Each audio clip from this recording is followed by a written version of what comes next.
98년 여름이었는데 어떤 학부형이 이제 마지막 수업이 새벽 1시에 끝나는데 수업 마치고 나가니까 케이크를 하나 들고 계시더라고요. 보니까 옆에 따님도 있고 그러면 이게 성적이 많이 올랐거든요. 그래서 제가 나가자마자 아이고 어머님 따님이 성적이 많이 올라온 모양이죠. 그러니까 아이고 선생님 우리 딸이 성적이 많이 올라온 것뿐만 아니라 제가 크게 감사할 일이 있습니다. 무엇인데요 하니까 자기가 은평구에 살았는데 대치동에 손사탕 들으려고 무리해서 애 실어 나르다가 이거 아니다 싶어가지고 은행 대출 받아가지고 아파트를 샀는데 5개월 만에 3억이 올랐습니다. 근데 이미 98, 99 요 시점에 대치동 사교육의 조짐이 보였거든요. 제가 대치동에 처음 들어갔을 때 학원이 80개밖에 없어요. 지금은 학원이 한 1000개 이상 있는데 사실 제가 대중 강의로 전환할 때는 누구나 들을 수 있는 사교육에 있어서 제가 가지고 있는 윤리적 고민을 해결하려고 대중 강의로 전환을 했는데 또 와서 보니까 대치동 사교육 현상을 만드는 주범이 되어 있는 거예요. 아 이거는 아니다. 그래서 그 케이크를 받고 집에 가다가 제가 한 대 맞았다는 느낌과 함께 그 생각을 한 겁니다. 그러면 내가 할 수 있는 일이 뭘까? 사교육 안에서 사교육의 문제를 해결할 수 있는 길을 찾아야 되겠다라는 생각을 그날 케이크를 받고 제가 한 겁니다.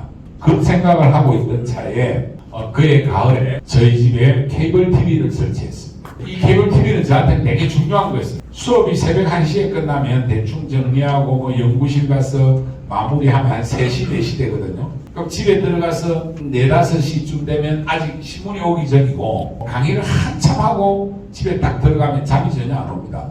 그래서 뭐 책을 보거나 조금 있으면 신문이 오면 신문 보다가 아침 한 7시쯤 돼야 자기 됩니다. 강사들의 생활이. 근데 케이블 TV가 딱 설치되니까 채널 막 돌리니까 온갖 게 나오는 거예요. 근데 그 중에 39번과 45번을 보다가 제가 영감을 얻은 겁니다. 홈쇼핑이. 이건 백화점이 집으로 온다. 그렇다면 앞으로 학원과 학교도 충분히 집으로 올 수 있겠구나. 그 생각을 처음 하게 됩니다. 제가 인터넷 강의라는 것을 시작하게 된 계기는 그 학부모의 충격적인 이야기와 선물 그리고 케이블 TV를 설치하면서 홈쇼핑에서 영감을 얻었고 그래서 이걸 사실은 제 강의에 먼저 녹여냈어요. 저는 항상 그 당시에 늘 하는 버릇이 가지고 있는 생각들을 강의를 하면서 좀 정리하는 형태인데 지리 과목에 보면 중심지 이론이라는 게 있습니다. 근데 그 이론의 핵심은 뭐냐면 고위 중심지가 되는 곳은 교통이 발달하고 인구가 많은 곳이라고. 그렇잖아요. 그러니까 최고 상권이다 이런 이야기예요. 근데 앞으로는 정보화 사회에서는 최고위 중심지 가장 좋은 상권은 이거는 교통과 인구의 문제가 아니다. 앞으로 정보화 사회에서는 정보의 신뢰성이 가장 뛰어난 기업이 1위 업체가 되겠다. 지금 말하면 최고의 플랫폼이 되겠다는 생각을 그때 처음 한 겁니다. 그래가지고 그걸 제 교재에 녹여낸 겁니다. 그래서 중심지 이론을 설명하면서 신중심지 이론 내가 뭐 그걸 만들어가지고 앞으로 이런 일이 벌어질 거고 분명히 모든 교육 과정이 온라인 교육으로 넘어올 가능성도 많고 상권도 이커머스 쪽으로 올 가능성이 많다라는 이야기를 한참 하던 차에 어떤 일이 딱 벌어졌냐면 그 상부 쇼핑은 그 당시에 허가를 내줄 때 중소기업한테 내줬어요. 45는 LG 쇼핑이었어요. 두 개가 경쟁하는데 보니까 처음부터 약간 45 쪽이 제품이 더 좋은 것 같았어요. 구매도 해보고 하니까. 그러니까 상부 쇼핑에서는 좀 무리하게 승부를 걸려고 루비 반지를 업자로부터 이제 공급을 받는 플랫폼이잖아요. 근데 제대로 검증 안 하고 왕창 싸게 팔았다가 얼마 안 가서 그게 가짜라는 게 밝혀졌어요. 가짜라고 딱 밝혀지는 순간 어떤 일이 벌어졌냐면 상부 쇼핑의 매출이 다음날 바로 2분의 1로 줄었어요. 그 다음날 전체 매출이에요. 4분의 1로 줄고 그 다음날 8분의 1로 추락하는 순간 대표가 투신자살했습니다. 그렇게 해서 그게 시계로 넘어가거든요. 그만큼 앞으로 온라인 쪽의 시장이 정보의 신뢰성이 중요하다는 걸 이야기하면서 앞으로 온라인 강의를 어떻게 할까 하는 고민을 99년에 PC통신에서 처음으로 제가 강의를 해봤습니다. 그게 유니텔 강의인데요. 유니텔에서 강의를 엄청만 전송하는데 한 5,000명 이렇게 듣더라고요. 그러면 강의의 퀄리티만 보장되면 학생들이 충분히 강의를 듣구나 하는 걸 제가 체험을 했고 그래서 이제 우리 강사들을 모아놓고 이런 쪽으로 한번 전환을 하겠다라고 이야기를 하니까 대부분 반대하는 거예요. 왜?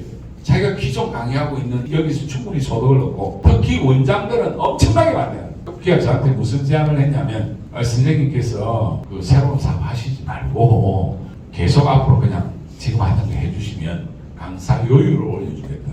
강사가 어떻게 보통 하느냐면 5대5거든요. 아주 뛰어난 강사는 6대4, 강사가 6이고 학원이 4 이렇게 가져갑니다. 근데 71대 29, 제가 71%를 가져갔거든요. 근데 이분들이 80% 주겠다.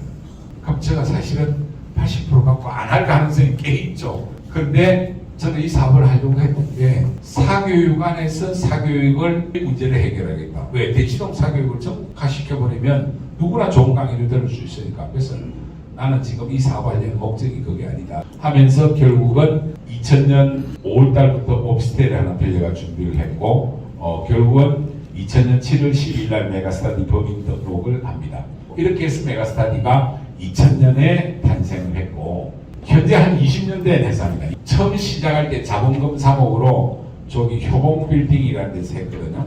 저기 자세히 보면 건물이 좀 이상하죠. 옥탑, 저게 가건물입니다. 왜냐하면 자본금 3억 정도를 가지고 해야 되는데 이 플랫폼 기업은 돈이 꽤 많이 들어가는 거죠. 일단 온라인 사이트 만드는데 요즘 제대로 만들려면 5억, 10억 막 이렇게까지 드는데 그 당시에 내부 인력 가지고 5천만 원 가지고 만든 겁니다. 저기 한 보증금이 한 5천이나 1억 들어갔고 그 다음에 첫 번째 시장을 빨리 장악해야 되기 때문에 설명회를 하는데 한 1억 정도를 우리가 마케팅으로 써버린 겁니다. 이 건물이 9층짜리인데 효봉빌딩이 지금 9층에서 엘리베이터 내려가지고 그 다음에 이렇게 옥탑으로 끌어 올라가서 문을 열고 들어가는데 처음 5명이 시작해서 첫 해에는 매출이 5억 8천이었고 그 다음에 영림빌딩이라는 데 왔을 때는 조금 규모가 커졌고 현재는 여기가 메가스터디 교육본사고 저희가 뭐 지금은 아주 건물이 여러 군데 있습니다. 있고 기숙학원 이건 옛날 사진인데 지금 새로 지은 거는 뒤에서 소개하겠습니다. 상당히 큰 규모입니다.